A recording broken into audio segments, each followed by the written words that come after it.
Back, ladies and gentlemen, to Game 3 of this series for the Teemo Cup coming out of CSLC LOL. Southwest Baptist versus Delaware tied up 1-1 apiece. My name's Return. This is S Ruff. We're still here on this one for quite a bit of back and forth action. How's it going? It's going well. Hopefully we get this. It looks like they're getting everybody lined up in the right position now. We might have a little bit of a break here as somebody needs to go AFK for just a moment, but hopefully we get a full 5-on-5 here and we really get to see how these two teams are going to match up and who's going to move on here in the Teemo Cup. Yeah, I really hope that they're able to keep up their connection this time because a 4v5 certainly isn't in anyone's interest. But speaking of connection, if you want to stay connected to everything that we are doing here at the CSL, make sure you check out our sponsors and social plugs with Twitch.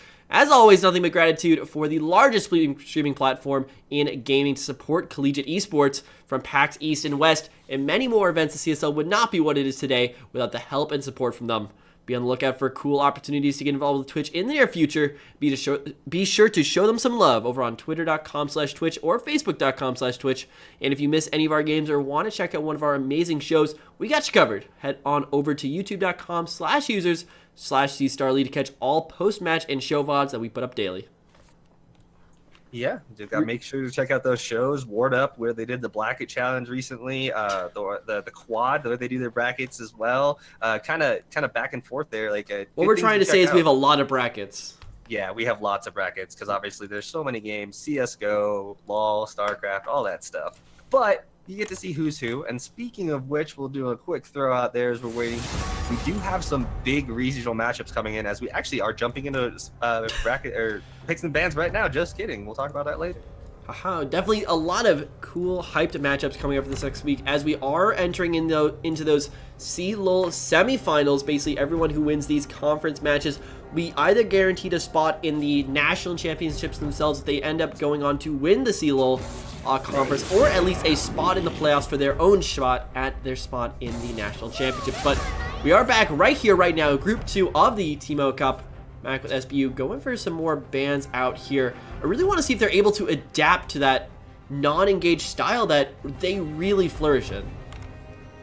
Yeah, it's going to be interesting to see if there's any there wasn't any change in the bans for at least the side of SBU last time. There were some target bans, I feel, from the side of Delaware. We'll see if anything really changes as Kha'Zix and Zoe are the first two banned out. Per usual, but here comes the Italy ban. There's the target Press ban. the attack tank, Italy, too strong. Don't want to see it anymore.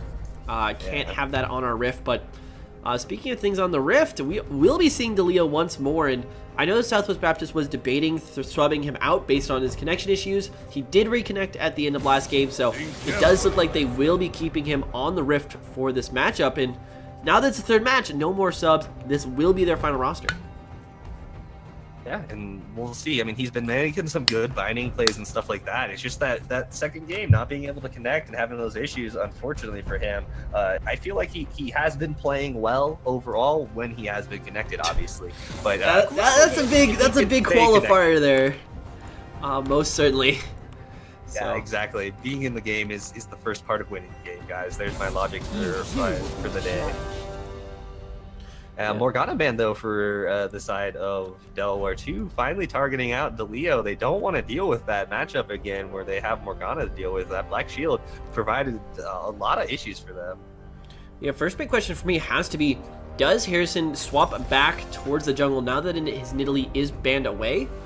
And if he does not, what does he actually play in that regard? And certainly this guy is someone who can flex between both the jungle and the mid lane, but also a little bit shocked to not see something like an Anivia ban. Maybe we'll see that next rotation, but really take away into the Dust Champion because that was just so impactful on all of those walls last match. Yeah, especially into the Skarner Olaf where you don't have anything really to do once there's the wall. You just kind of look at it and are sad. But we see a little bit of variation here as we're going to get the first time Master Party is going to be on this Swain as we see the Caitlyn and the Olaf picked up for the side of Delaware. A little bit of changes from both sides. Caitlyn being prioritized as the Swain, but switch sides again. I mean, Caitlyn for the second time on Delaware side, but this is the first time we've seen Master Party on Swain, and he seems to be doing pretty well in lanes. But I'd like to see him finally on these reverse matchups to see how he does. I wonder if they're picked the Olaf to counter him, though. But speaking of that, I wouldn't actually be shocked to see that in Olaf in the jungle because of how much they prioritize that Skarner. The Olaf is a direct counter to the Skarner in the jungle, but it does look like they will be going on the Rex side and giving Jhin over back to Dr. Santa, hoping he gets a little bit better of a laning phase this time. Yeah, having a support would be a huge advantage for him, obviously, to start off. But he did work on that Jhin last game. He did the most damage in that last game by quite a bit. I believe he had almost upwards almost to 50,000 damage done just on the Jhin, and that's pretty impressive when you're by yourself. And then he made all those kills come back and did what he could. But Tahm Kench finally coming out. This is a kind of a new pick we're seeing for this series at least, but a very safe pick to go along with the Caitlyn. Keep her safe is the name of the game. But and we also see the Rek'Sai finally come out, not banned this time, so that might have been the purpose of banning her, was to keep her away from the hands of Titan Dog, who seems like that's exactly who we wanted this entire time. I'm also a little bit shocked to not see the Zyra Khan actually being picked up by the side of University of Delaware, especially now that they've already banned away the Morgana. But apparently they're going to be very comfortable already with the Caitlyn, throw on a little bit of extra safety in that Tahm Kench, and they're going to be pretty happy with that lane. And there is the Anivia ban. The walls were too big. Tear them down. Don't let that out again. And no walls right here for these teams anymore. No one wants no Talia, no Anivia, no walls anywhere. No walls, no walls. This is a no wall game. This is no walls for all the walls that are in the game already. Those are already there. Those don't count. But it looks like we got a couple more bans. Twisted Fate, another ban that Southwest Baptist have been making sure they get every single game here, as the Zoe is it looks like the Ori and the Ari are the last bans here. 2 mid picks already played, so they're kind of focusing on a little bit on Justice, who has been struggling a little bit, it feels like, in some of these matchups. And that could be the Azir once. No, it's actually the Vel'Koz. So a very immobile laner already picked up. And I mean, there could be a 5D chess lane swap here. You could be seeing Vel'Koz go down to support, followed up by a Tahm Kench in the top lane or something, and some crazy rotation like that. But at the moment, it doesn't look like that. And ooh, that could be for either lane, but that is a lot of damage already locked in. But imagine if that's in the mid lane or even on support. How are you supposed to stay alive against an Olaf? Yeah, it gets a little awkward, but the plan here, I believe, is, yes, there's going to be a support brand if this Camille is locked in, but the plan is to just blow him off the face of the earth, I would feel like, in comparison. But the brand is a very, very strong pitch against the Tahm Kench, to be honest. Tam struggles heavily against range heroes, and in this case, where they have a Jhin and a brand to do a lot of damage, it's going to be interesting to see how it goes. These picks here do mean that the Camille will be going to the top lane, Swain most likely going to the mid lane, which for me is definitely a bit of a question mark, having the Swain going on into the Vel'Koz. Sure, if you already were thinking of putting that Swain down there, given that you picked it first rotation, that's just how the cookie crumbles. But Swain should not actually be able to bully out Vel'Koz too much, and may just be hoping for the sustained game and really relying on this top lane matchup in bot lane to get him ahead. But Camille also into Poppy, and there might just be too many counters on the side of Delaware. Yeah, it's going to be kind of interesting here, as they do put that Swain in the mid lane. I feel like he'll be okay versus the Vel'Koz. I'm not entirely sure about that matchup either. Again, seen him mostly in the top lane, and Vel'Koz isn't seen too often. But we do see Herson back in the jungle on the Olaf this time, and Into the Dusk is going to be on this Vel'Koz. We'll see how he does, but there's some interesting matchups going on all throughout these lanes. Yeah, and I think with 2 games now worth of data to operate on, we can definitively say that Southwest Baptist needs to play through this bot lane every single time Dr. Santa has popped off. In every game, it doesn't matter whether he has a support, doesn't matter whether he doesn't have a support for the first half of the match, he always finds a way to do well. And game 1, they were able to protect him, they were able to facilitate him, and they won the match off of it. Game 2, they really weren't, and now they're giving him such an aggressive lane partner down there in the brand, hoping they can break something apart. But I mean, there's also so much backline potential now with the Olaf, with the Poppy, with the Vel'Koz. How do you keep this guy alive? Yeah, that's where the problem is going to come in. And obviously, Tahm Kench makes it really easy to save your teammates. So if Caitlyn or Vel'Koz were to get picked out here, Tahm Kench able to just devour them and keep them safe from some of this damage. He's a very, very tanky champion that will be able to help them out later in the game. But it is going to be, I feel like, all about that early game for this bot lane of Southwest Baptist. Dr. Santa and Delio on the Jhin brand need to punish this Tam for being melee and do it well without giving up any kills from the roaming Herson on this Olaf. So it's going to be interesting to see how they play around the bot lane. But yes, I 100% agree with you. Southwest Baptist needs to get Dr. Santa rolling, and if they do, they should be in good shape. Certainly so. And even going back to the idea of Southwest Baptist doesn't really play very well around the engages, I like this adaptation because it does put Camille now in the top lane on the split push threat. They don't need to team fight every single time if Master Party, who also has seemed to gotten ahead very reliably in this top lane matchup with a little bit of help from Tyne Dog, he can just turn into a straight split push threat. Camille is probably one of the best scaling top laners for split push in the game, but then you have to look at the rest of the team and can they realistically hold out on a defense? Do they have the disengage? Do they have the wave clear? And I mean, wave clear maybe, yeah, but with the brand, with the Jhin, but disengage, Olaf, I have to tell you, looks pretty scary. The only thing I'm wondering here is the only thing that they have that could technically peel the Olaf relatively well is one, Swain, the damage he can put out could deter him, but also the ultimate from Camille. Are you able to, you aren't able to get out of Camille, that with the ulti from Olaf, are you? Correct. Camille ulti trumps everything, even Ragnarok.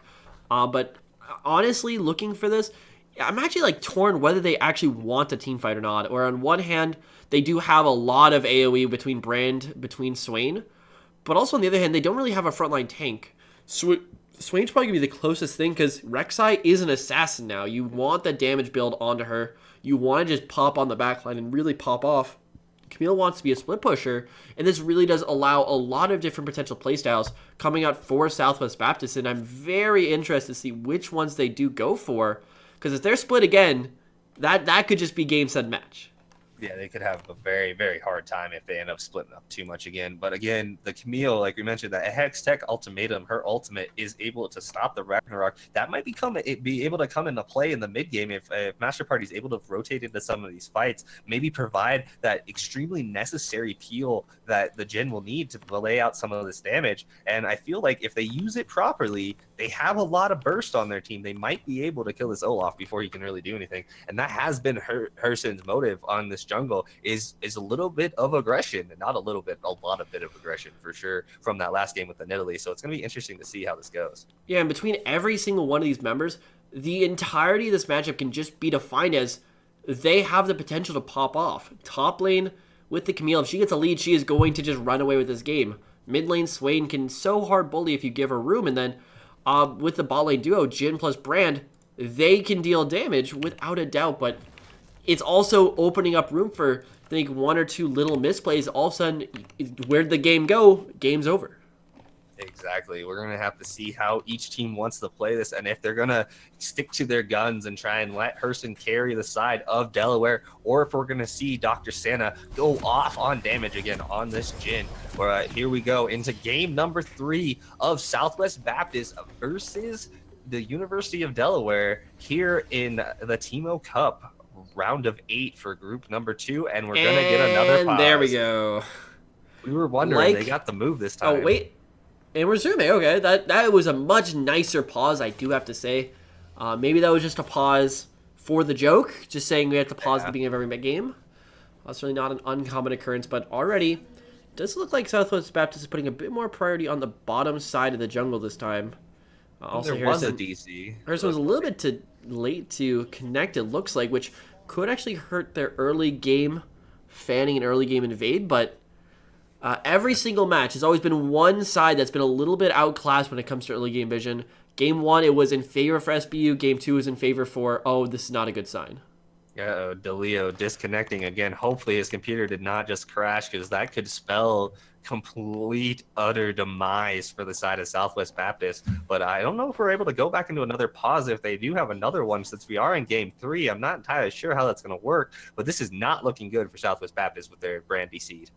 No, most certainly not. And yeah, this would be an absolute devastation if they were to lose Brand right here. They came out game number 1 looking so convincing, and to lose the next 2 games because he played them basically without a support would be devastating. And Brand is one of those champions that need to stay ahead of the curve in order to stay relevant. And thank the heavens, he does reconnect, but keep your eye down there, because one badly timed disconnect very easily in that lane could lead to getting trapped up by a Caitlyn trap and just killed immediately. And Justice does look like he will be looking to bully out mid a little bit. Yeah, that was a lot of damage on the level 1 trade.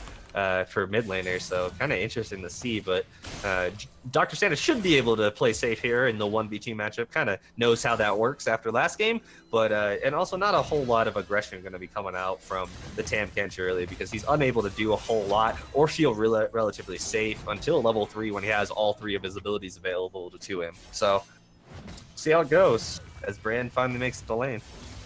Yeah, and that's going to be a very big turning point. It certainly hurts.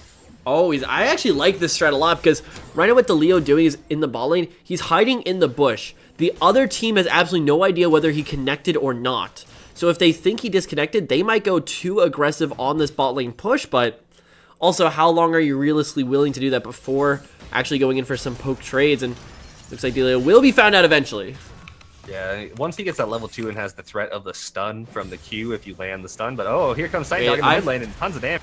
Yeah, Into the Dusk is going to have to barrier to get out of the way. So low, just barely. Auto attack, flash forward, and he gets the kill. Master Party also received a gank on the top side and didn't have to blow a thing to get out of that one. Yeah, much safer to get out of things as a Camille. When you're already level 3, you can just kind of leap out with your grappling hooks and not really care a whole lot. But now we're starting to see the pressure getting put on bot lane. The lane is starting to go in favor of the Brand and the Jhin a little bit pressure-wise. And I have a feeling we will see that going for a while. Again, Tam not really very strong until he has all 3 of his abilities to really do a lot and tank a lot, but lots of damage being traded up in the top lane as well, as the Camille Master Party are going to be doing a lot, as you mentioned. Kind of a very extremely strong split pusher that is going to be something that Master Party, I feel like he's going to be very comfortable on, because he's been doing fairly well in all his matchups. So yeah, and it is very rare that you see a Caitlyn of all things take a Doran shield into lane, and you know that has to be pretty aggressive against him. But Delio taking quite a bit of poke damage on that one, and that is not what you want to be seeing as the Brand in the lane. Already half HP once again. Yeah, and Flash again, forward. Person went into the top lane too while that was happening, trying to force Master Party back, and unsuccessful again. No Summoner's Burn from Master Party while this was happening. Desperation starting to set in for the side of SPU as Delio feels so incredibly pressured to make a play down here. He has to burn the flash, but Titan Dog now going right back into that mid lane, and Into the Dusk is being absolutely demolished for picking this Valkos. No flash available just yet. Justice also with no flash, but 1E is gonna be all it takes to come that one right back along. And I mean, he got away with Anivia game number 1, but game number 2, they were ready for the trade. Yeah, and now they have the Swain on their side after both games are going to the other side. But here comes Hurston in the bot lane. Predator already popped. He's going to be coming on down here. Flash is not available for Delio. Yeah, he is just going to be completely dead to rights. One more shot, and that's going to be all she wrote. Duck's going to have to flash out as well. Not even going to burn the heal on the poor support. There is just no reason why. So already, Hurston finding a little bit on the other side, and already a great knock around and a great disengage plus re-engage from Ro8 Gods. Camille is great scaling, but you also need to get her there. Yeah, and that good little play there by Ro8 Gods as he was able to kind of deflect the engage from Master Party. And now he's sitting all right with those extra ganks, kind of get him the pressure he wants. But again, he still has both of his summoners, so Master Party probably not too worried about this situation, but right now it's all about Justice in the mid lane. They've changed their focus from top to put Titan Dog helping in the mid lane. They're going to shut down Into the Dusk, and that's what they're focusing on, and he's in a lot of trouble already. I feel like Swain can probably solo him at this point. Yeah, and that W is just so large coming out of Swain that it's nearly impossible to dodge away from. And yeah, when you pick someone like Vel'Koz blind in the mid lane, technically at that point, you're just going to get abused 9 times out of 10 unless you play that so unbelievably safely. But yeah, top lane is just all about trying to delay Master Party, because at some point in the game, he will be the best split pusher in the game. But it's just how long can you keep that from happening? How long can you keep SBU really to a 1-2 threat composition before that third one pops off in the top lane? Our junglers run past each other. It looks like Hurston DC'd, and Titan Dog just letting him sit there doing the honorable play, I guess, except not too honorable because he's about to jump over the wall and kill Into the Dusk, it looks like. Yeah, you know that this guy's got a massive target on the back of his head right now. Harrison does reconnect, but it's only to watch Into the Dusk die, as that is now the 3rd death in a row for the Vel'Koz, and you know he's got to be very heavily regretting that pick at this point in time. He's going to struggle for the rest of the game at this point. He's going to be behind for pretty much ever, which isn't as terrible as it could be on Vel'Koz because you do have that range, but he's also not going to have the items to do the damage that he really needs to be putting out. And the issue compared to last game is Anivia, especially with the walls, can still be useful going into the mid to late game, even if you're at the disadvantage. But with Vel'Koz, you're really focusing on putting out those deeps. And when you start the game 0-3-0, that usually isn't going to happen. Very, very bad position for him to be in, but also he is their second main damage source. There's a Poppy in the top lane, not really known for doing damage. Olaf can do damage, but you know, only early and falls off later, kind of more of an engaged tool. So they really should need this damage from Vel'Koz, so it could provide to come back and really hurt the side of Delaware here later, as they're unable to get their mid lane really anything. Certainly so, and lacking the main damage output of Vel'Koz just makes these team fights so much wackier, so much harder to actually manage to fight. And the bot lane aggression coming out of DeLeo and Santa has finally paid off in the slightest bit. Still no pushing lane, but they do have this disadvantage. But here's a 4-man play. Does go on some retribution somewhere on this map. Dr. Santa has no flash available, so he's going to be consumed immediately. Kill goes down there, and if they throw him onto the trap, he is going to be dead as well. As now 3 kills responded now in quick succession in a favor for UD, but Swain's on the backside. Here's the rest of the team. TinyDog does have the ultimate. If he's able to land the Prey Seeker on East Coast carry, he will be able to flash on in, but the TP comes out. They're going to lock down Night Stealth into the Hextech ultimatum. Teleport does eventually get canceled, as the one retribution kill from Southern Baptist does eventually come across, but it definitely comes at a price.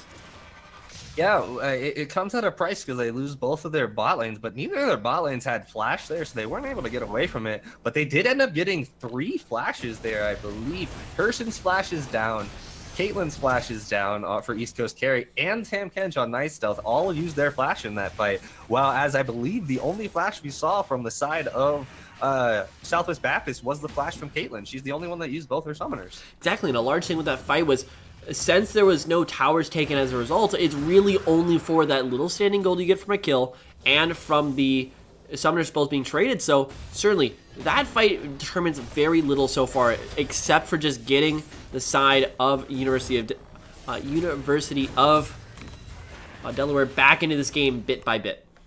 Yeah, but off of we saw there, TinyDog able to take the dragon off the back of that. It's just a Cloud Drake, but as you mentioned, it does give in-combat movement speed now, which is actually really helpful for someone like a Rek'Sai or a Camille that want to run after people, or even a Swain, or a Vel'Koz. Or Vel'Koz, who's being constantly just absolutely destroyed in the lane. Certainly coming back a little bit as he is ahead in CS once more, but yeah, those 3 deaths are still going to hurt for quite some time, and Rito God's doing an absolutely phenomenal job here on the top lane. Sure did get one of those ganks, but is also up considerably in CS. But here comes Harrison, as this could now be the 2 versus 1. Harrison does have that Ragnarok available, but here comes TinyDog over the wall, but there's just going to be absolutely nothing he can do. Here comes the extra assist, but it's also going to be just a little bit too late. TinyDog, he tries to get back on that one. Prey Seeker does land, so he can ultimate back into this fight if he so chooses, but I'm going to assume he's going to choose not to once he lands another Prey Seeker, but it's certainly going to be up to him to pull the trigger on that one. Finds another.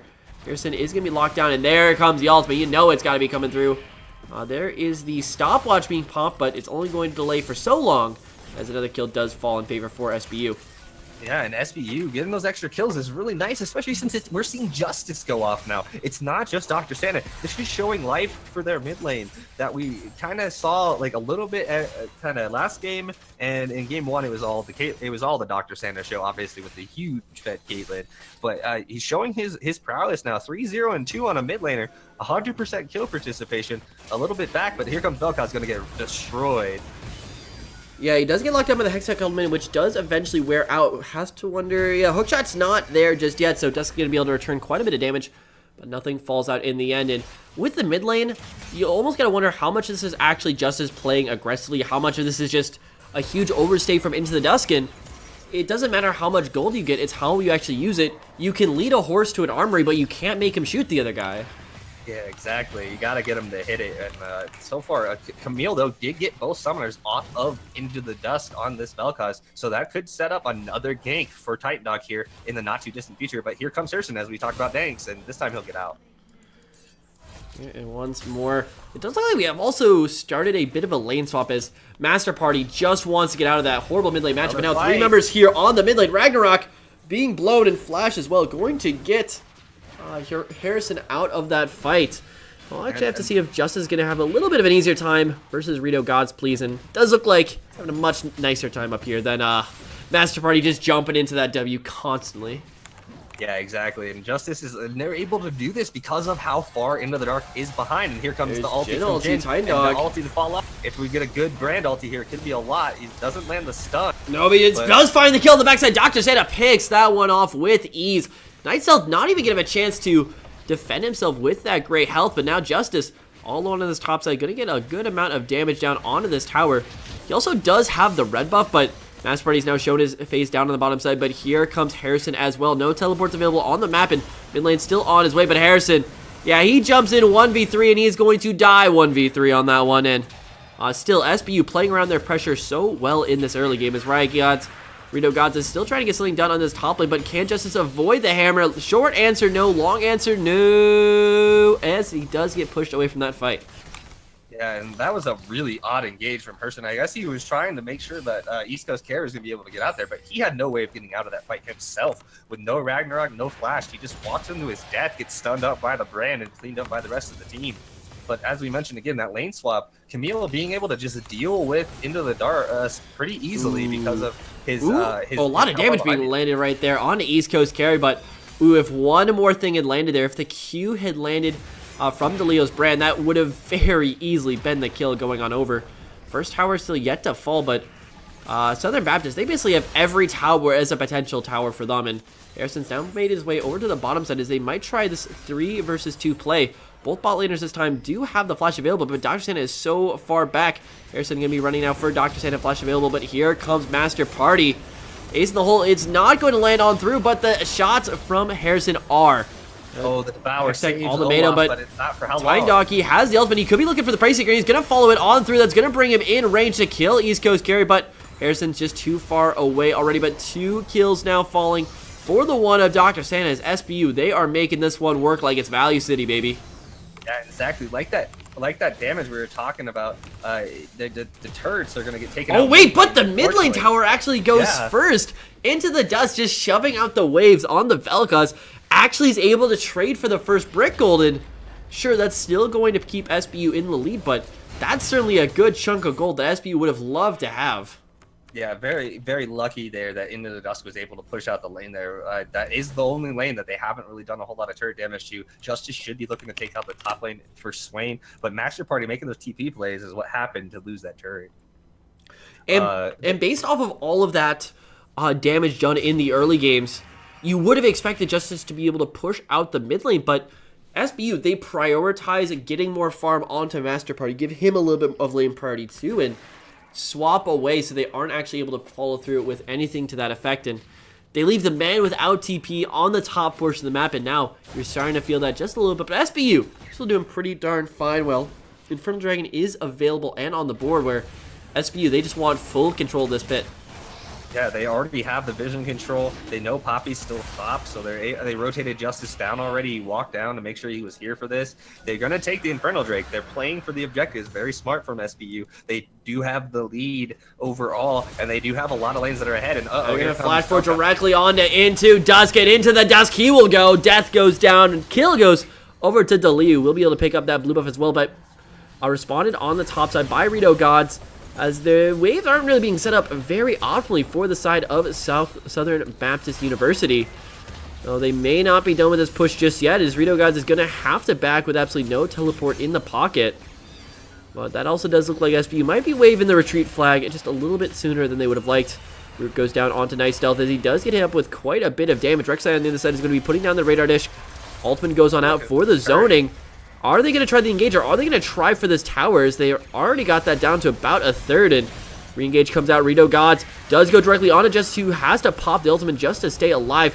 Brandon ulti on the backside is going to burn down Night Stealth so incredibly low, as he does have a little bit of gray health to regen that one up with, but overall, that's still the tower standing for University of Delaware. Yeah, a lot of damage done to it. It is the tier 2. A flash. Oh, the flash forward from Rito Gods. He's looking for the shot. He hits the ultimate, and then the ultimate comes on across into the Dusk. he completely disassembles the enemy team. But that's going to be traded back and forth by kill. Into this has to flash on forward, trying to find something more, but Master Party is going to be able to stay UDL's hand just a little bit more. Dr. Santa not falling just yet. One Q should be a pull out the protractors. They might actually want to fix that one as it's just a little bit off. Justice with some great juking work. Make sure it doesn't get hit by the axe or by the knockup coming out of Into the Dusk. And overall, Master Party's waiting in the wins here. Was kind of hoping he could go back in, it looked like, too. But Tam Kench there now no longer going to happen. I feel like Justice took just a little bit too much damage getting caught by that Poppy, and if they didn't do that, they would have been able to siege that tower continuously and probably taken it down. But it looks like now it's Delaware's turn after getting the kill or getting the pressure on to get the objective, as they're going to take out the Rift Herald here. Yeah, some members certainly coming on over as this is taking just a little bit too long for Delaware's liking. Harrison's so incredibly low to get that extra attack speed, but here comes DeLeo. He does have the ultimate. He would very easily be able to find a kill here if he's able to get on in. It does look like Night Stealth will be the one that has to pick up the Herald, given that Harrison was nowhere near healthy enough. Night Stealth going to be jumped in on by Tyne Dog with the ultimate, and yeah, that's going to be all she wrote on that one. But top lane is available, and SBU, I'd be very shocked if they do not push this one straight into an extra tower. Yeah, very, very easily to move in that direction, as Jin already safely farming in mid, Swain going on his way top, and Poppy already making her way to bottom. They know that Vel'Koz isn't going to be there to do much, so having to stay in mid lane, it should be the third turret going down for the side of Southwest Baptist. So far, but the bot lane, the top lane matchup rather, but currently being fought out in the bottom lane, Master Party versus Rito Guards, isn't really going the way of Master Party just yet. Still waiting on the Triforce. Had to go into an early Tiamat just to stay up in the wave clear. And it's still going to be a little bit longer before SBU have that reliable split pusher on their side of the map. Probably even another item, honestly, before he's actually going to be able to combat Rito Gods. DeLeo, though, he's looking for the solo kill. That might just be too big of a fish to fry, but he's going to try his heart out with that Friar. Only able to get about half the HP from Night's Health, so still not still, that's just a basic combo from the brand onto the tank. One of the tankiest members of their team, taking out a lot of his health already. He does have his Haunting guys already up, so he gets that extra damage stack as he fights throughout time. Again, brand is something that with these new items and stuff, how they've been changed for the ability power pass is coming back into play a lot. I play him a lot as support as well. He's just abusive against these melee supports that have been coming out a lot for the tank wise, for Tam, Taric, Braum, stuff like that. You can do a lot of damage. Yeah, speaking of supporting staff as well, you do still have the Herald available on a Tahm Kench. It's very mobile, but Hextech Ultimatum going to be landing. He's going to be knocking out the wrong member. He's not going to be able to get out of the Hextech Ultimatum as two more members show on up. Rito Goth is going to be falling right on down. Now it's maybe a bit of a bot lane push, but bot lane tower still fairly healthy on the board, and Baron up in about 9 seconds. Look at top lane as Justice is pushing uncontested. No teleport though, so if a fight did start off here, it would be a straight up 4 versus 4, but that might actually work in favor for Southern Baptist. Yeah, it could be, but we'll see. He's going to back off to play it safe here, not wanting to go too far in as Caitlyn shows up to clear the wave, but a good amount of damage done to that top turret. Top turret not doing too well for the side of Delaware, as mid turret is also very low. So some good map control so far from the side of Southwest Baptist, and we'll see how they're going to be able to continue this game. If they're going to look for more dragons, as they got one coming up here shortly, it's going to be another Infernal Drake. I feel like that's going to be their next play. Obviously, Baron is not really on the cards just yet, it seems like, but a second Infernal could be huge for the side of Southwest Baptist and really put the pressure on to Delaware. One of our early game win conditions was getting Dr. Santa ahead and keeping him ahead. Well, they're currently following through on that pretty well, is basically a half item advantage in favor for the Jin on the side of SBU, 7.8 to 6.5k, so over 1,000 gold in the lead-in. I mean, if they keep playing through him, they might actually just have a chance to keep pushing this one through. Obviously, they've still got 4k overall, 3k overall, actually, rather. Herald also being dropped on the top side of the map, so don't really see this one doing too much damage. There is so much weight to get to before, but Tyne Dog, they're looking for something versus Harrison, but not going to find it just yet. As, ooh, a good chunk of HP falls right on off. Infernal Drake, number 2 on the board. Yeah, and here they come back in. Tyne Dog trying to make the same play. This time having to flash out because of the response from the side of Delaware. But now this fight over Infernal Drake is going to happen. 5-on-5, here we go. Yeah, DeLeo misses the combo play there, so isn't actually going to be able to stun up. Oh, 4-man stuck in the root, but that's really just going to be used for a bit of disengage, a little bit of deterrence, as they are actually able to find that Infernal Dragon. They do have the inside track on mid if they were to so choose, but it looks like it'll be a little bit more of a retreat, rather, as they go and deal with that Herald in top lane, which, once again, shouldn't be doing too much, but just a little bit annoying. Yeah, just kind of just there, big and loud, and making noises because there's no turret really to push. But yeah, that was a 4-man route actually from the side of Justice. I didn't see Poppy's little face in the middle of all of them, so that was really well done, and that secures them a second Infernal Drake, which is fairly huge. I mean, you want to talk about making Santa happy and making him, you know, do a lot of damage. Giving him bonus damage is always a good thing, and with that lead already, it's going to keep going this way, it seems like. We'll have to keep playing on through. Harrison really just hasn't had as much of an impact as he would have liked to this game. Obviously, switching to the jungler role, wants to just be in hard control, but certainly has found the time to shine, especially around the bottom lane. But I mean, Olaf didn't work game number 2 for these same reasons, that he wasn't able to carry on through the late game. And right now, it's pretty well fallen through, but this is also that time of delay around where SPU tend to start to really get really calm in their plays. Rito God's going to have to flash on over the wall, but does get away successfully. Harrison popping the Predator, but just going to throw an axe directly into Dr. Santa's face. Not getting too much thrown away, but now we do have the split push coming on out. Justice is just going to find East Coast Carry all here alone, and just a few more shots, but East Coast Carry, W goes on down and just too far away. Tom Kench ultimately going to be used to try to disengage this one, but SPU, they want to disengage. They still have the split push going on the bot side of the map, but Tiny Dog is going to be able to trade back for the kill, but great consume coming out of Tom Kench. Night Stealth, as SPU still kind of on back. Ooh, that's going to be the full brand passive. Ultimate lands on 2 members, but only procs the 1 passive onto Harrison, as these pushing lanes continue. Mid lane being pushed by Dr. Santa. And bot lane, yeah, falling over to from Master Party. This is a great fight, a great sequence of events from SPU. And now, with everyone back in there, turning their attention onto Baron. Yeah, and they got everybody low enough that they got these turrets, they have all the wave pressure they need. They should be able to take this relatively easily, knowing that everyone on the side of Delaware had to recall. Everyone a little low on the side of Southwest Baptist, but with Brand, that extra damage, it shouldn't take too long for them to take it out. Also with those double Master Party, I don't know if he knows he's in the middle of 3 people right now. Might want to sound a bit of a hasty retreat. Thankfully, Blast Cone is available. He will be taking that one over the walls. He kills Kakoma's ward. And just like that, an amazing string of macro plays, and Southern Baptist, they're on top for sure. Yeah, they're doing really, really well now. It's like that was like completely in their favor. It's not even close for the side of Delaware. Unable to do anything.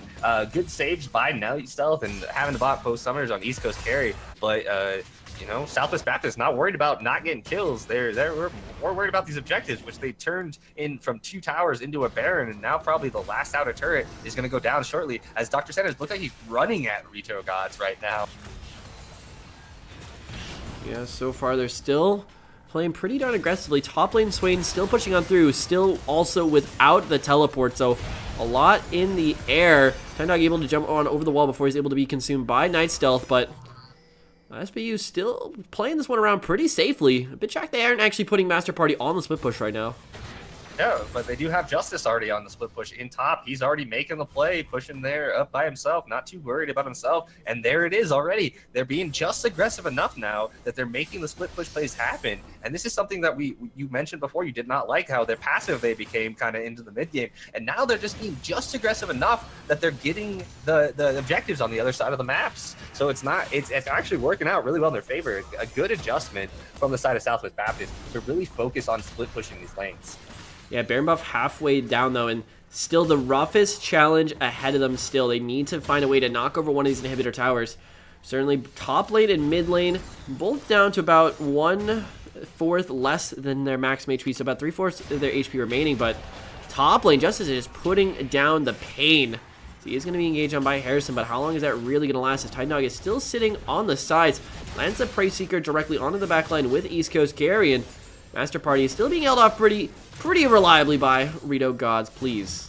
Yeah, doing his best to hold him off now, but now this is where the Camille gets scarier and scarier. She has the level advantage. She has the Triforce. She is working towards, it looks like, not going to complete the anything for the Tiamat, but going for something else. Flash on forward. Tiny Dog able to find on into the dusk. Hitting the ultimate is going to be able to find the kill as well. Master Party does find the tower on the bottom side and top side at the same time. Use Hexac Ultimate to lock Rito Gods Please into this fight as we remember still continue on the top side of the map for USB.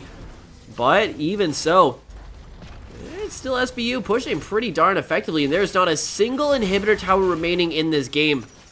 All right, first inhibitor goes down. These next two inhibitor towers might go down as well. They're doing a beautiful job of one. Fine, Rito Gods Please. They're able to draw him back in with the Swaney, and they're gonna be able to put him down into the dirt. First inhibitor goes down. Second inhibitor goes down. Third inhibitor is gonna go down as well. This is probably game. They still have Baron for a couple more seconds here too. There's no inhibitors left. This is just Delaware. Into does Kane back up. Night Swift is going to go on in. Justice is trying to push people off on the backside, but so far ulti comes on across. Into Dust able to pull off the first member, and that is a big one. But Justice now basically all alone on this front side. Dr. Sand is still trying to hit that inhibitor, and he finds the kill. He finds the game, and he finds the match. As Southwest Baptist University will be moving on to the round of 4 in those semifinals for the Teemo Cup Group 2. Yeah, and what a turn of events it almost feels like for Southwest Baptist, from seeing that second game where they were almost afraid to engage, to go into this game where they're like, all right guys, let's 1-3-1 and we'll just try and flash on top of people in mid lane and we'll just win the game. And that's exactly what it felt like happened. They just kept putting pressure on whoever was in mid lane, the squishier targets there, forcing out the devours from the Tam Kench, and just the split push. Justice and Master Party just basically AFK split pushing for most of the game and doing exactly what they needed to do because no one could counter them at that point.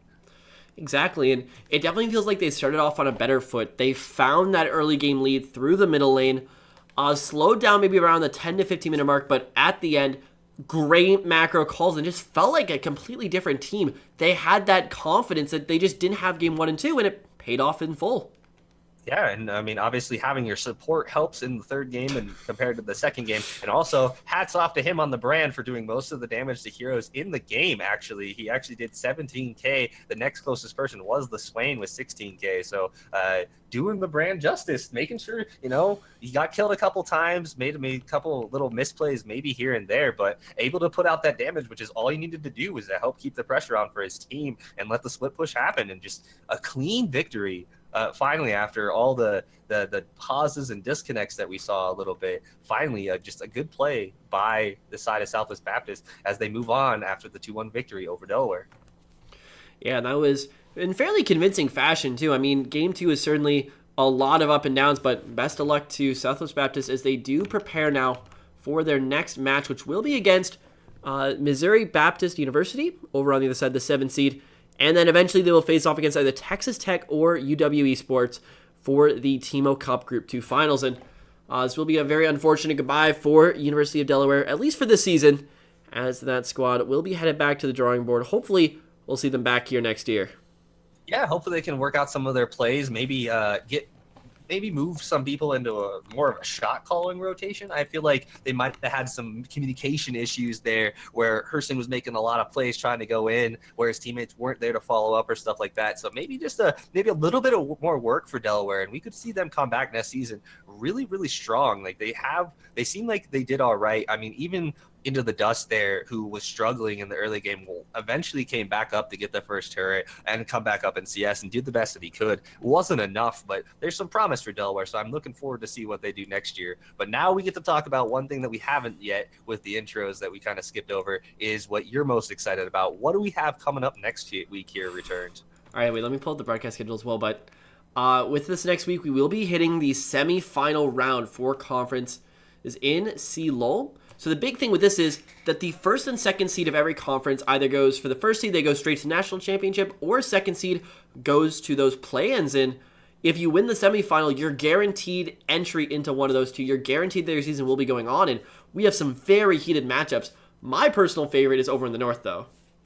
Yes, your favorite Columbia College versus Lourdes matchup, which we will be broadcasting next week as we have tentatively in the schedule. Hopefully, we will have them. I don't believe it. Are they locked in 100% now? Let's double check. They better be. They are. I will go 100% lock-in. Yes. Those are all in there on our board. So we're looking at it. despite any issues, is we're going to start off next Saturday with Columbia College versus Lourdes, the battle for the North, which is going to be just a explosive matchup that we saw earlier in the season. Oh, yeah. These two powerhouses. It's going to be a good one, especially with the best of 5. We could see some very interesting games. And then we're going to have that followed up with Texas A&M versus GMU in the 4 o'clock Pacific time slot on Saturday as well. Another matchup that's going to be really interesting. All these semifinal matchups are really, really kind of hype. We're going to start seeing these really strong teams go really well. Yeah, we will definitely be hitting you guys up with the public schedule of exactly what we will be broadcasting when we are allowed to make it publicly available. But certainly Columbia College versus Lourdes will be an absolutely insane matchup. And I know there's also a little bit of bad blood between these two teams. You always love to see a good college rivalry going on. Definitely the Twitters are firing, but Columbia College right now look just like the #1 team in collegiate esports. The only time in like the last year that they've lost games have been to the semi-professional teams like Zenith. I know over at Wichita they lost to Wildcard, but like every time in a collegiate match they just look clean as possible. Yeah, they definitely are the powerhouse team in CLA right now. And just another thing, I'm not going to mention the time because we're not sure if this one's going to happen, but another heated matchup that could happen in the semifinals is the Battle of Texas between University of Texas Dallas and UT Austin. That could be another one. Those big Texas schools don't like to become second to another one. So that'd be another heated matchup between the two of them. So it'd be interesting to see those good old rivalries come out here next week in the CLA semifinals for regionals. Yeah, I mean, actually they're coming in incredibly close too. The second and the third seeds respectively, and only once again, only one of them can move forward to the finals. Only one of them can either be in the play-ins or in the national championships themselves. So gotta love when all these like actual geographical rivalries really come together and the amount of hype for a match that they can really drive. Yeah, it comes into those schools, especially when the schools are the same school in different areas. You can see a lot of those regions get a little bit salty or a little bit, mouthy in some instances, talking about who's better than who. So I'm looking forward to see maybe some Twitter conversations happening here over the next week as well, because we always get to see some good ones, especially from CC versus Lourdes, as you mentioned before. Oh boy, it's gonna be spicy. But yes, guys, that is it for us. Congratulations to Southwest Baptist University for moving on here into the Teemo Cup. I am Stefan the S roughly, as you can see on there. As my face is not on there because my Discord hates me, but the returned as well. Thank you for having us and walking us through this and bringing us such an interesting matchup.